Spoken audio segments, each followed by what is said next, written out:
পঞ্চম শ্রেণীর শিক্ষার্থীবৃন্দরা আসসালামু আলাইকুম। তোমাদের গণিত বইয়ের প্রথম একটা ভিডিও নিয়ে হাজির হয়েছি। অধ্যায় 1-এর 16 পৃষ্ঠা লেখা অঙ্ক নিয়ে হাজির হয়েছি। তোমাদের এর আগে ইংরেজিও এবং সমাজবিজ্ঞান নিয়ে ভিডিও করছি, এই চ্যানেলে দেওয়া আছে, অবশ্যই সময় পেলে দেখে নিন। এখন 16 পৃষ্ঠার এই লেখা অঙ্কগুলো আমি সুন্দর করি এবং পাশে ভাগ দেখিয়ে দিয়েছি। তোমরা সুন্দর করে ভিডিওটি দেখো। ভিডিওটি না টেনে সম্পূর্ণ দেখার জন্য অনুরোধ জানানো হলো।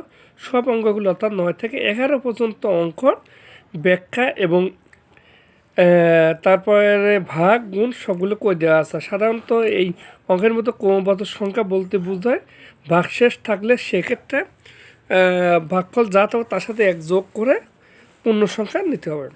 এদের প্রথম অঙ্কটা করে দিয়েছে 650 গ্রাম চাল লাগে একদিনে, তাহলে 98,000 গ্রাম চাল কত দিনে শেষে প্রশ্ন ছিল।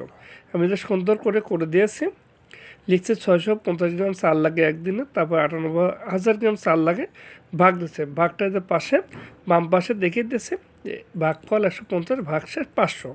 এখানে 500 গ্রাম চাল অবশ্যই একদিন চলবে, সেক্ষেত্রে 500 গ্রাম চাল 500 চাল দিতে 500 চাল না হলে ওখানে হবে 500 গ্রাম চাল দিয়ে একদিন চলবে, সেক্ষেত্রে একদিন ধরলাম, অর্থাৎ চাল শেষ হবে 150 যোগ 1 সমস্যা 151তম দিনে চাল সব কি শেষ হয়ে যাবে।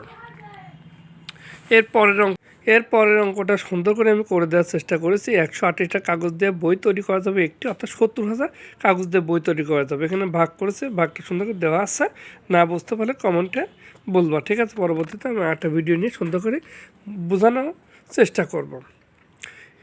এখানে লেখা হয়েছে 128টা কাগজ দিয়ে বই তৈরি করা যাবে একটি, 70,000 কাগজ দিয়ে, তারপর 560টা বই।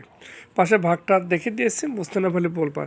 প্রথমে 5 দিয়ে দিচ্ছে 690, তারপর 0 দিচ্ছে, 0 দিয়ে এটা, তারপরে 1000, তো 7 দিয়েছে। কারণ যদি 0 না দিয়ে 7 লিখতাম সেক্ষেত্রে ভাগ গুণ করলে আমার হচ্ছে 70,000 মিলত না, এই জন্যে মাঝে 0 দিয়েছে। এবার 10 নম্বর শফিক সাহেব তার নিজ গ্রামের দরিদ্র মানুষের মধ্যে দান করলেন, অর্থাৎ 750 500 টাকার নোট। তাহলে 500 টাকার নোট 750, তাহলে বেশি, তাহলে গুণ করলে পাওয়া যায়। তিনি মোট দান করলেন 500 গুণ 750। এখানে সহজ করে গুণ করা যায়, 0 3টা আর 5 দিয়ে 5 5 25, 5 হাত থেকে 2, 5 7 25 আর 2 37,000, অর্থাৎ 3,75,000 টাকা। এরপরে আসি 950 টাকা সঞ্চয় করেন এক মাসে, অর্থাৎ 50,000 টাকা সঞ্চয় করেন, অর্থাৎ 50,000 ভাগ 950 ভাগ করলে 52তম মাস। আর 600 টাকার সঞ্চয়, এটা হয়তো অবশিষ্ট থাকবে। আর সঞ্চয় 600 টাকা সঞ্চয় দিয়ে একবার দেওয়া যাবে। আর এই প্রশ্ন ছিল তো ক্রমবর্ধমান সংখ্যা হিসেবে উত্তর বের করতে পারে, সেক্ষেত্রে 600কে এক মাস বিবেচনা করে দেখা যায় 52 সাথে 1 যোগ করলে 53তম মাস। উত্তর 53তম মাসে তার সঞ্চিত টাকা 50,000 অধিকম, উত্তর 53তম মাস। আশা করছি আমার এই অঙ্কগুলো সবাই বুঝতে পারতো। ভিডিওটি ভালো লাগলে একটি লাইক দিন, চ্যানেলটি সাবস্ক্রাইব করুন। সবাই ভালো থাকবেন। আল্লাহ হাফেজ। আসসালামু আলাইকুম।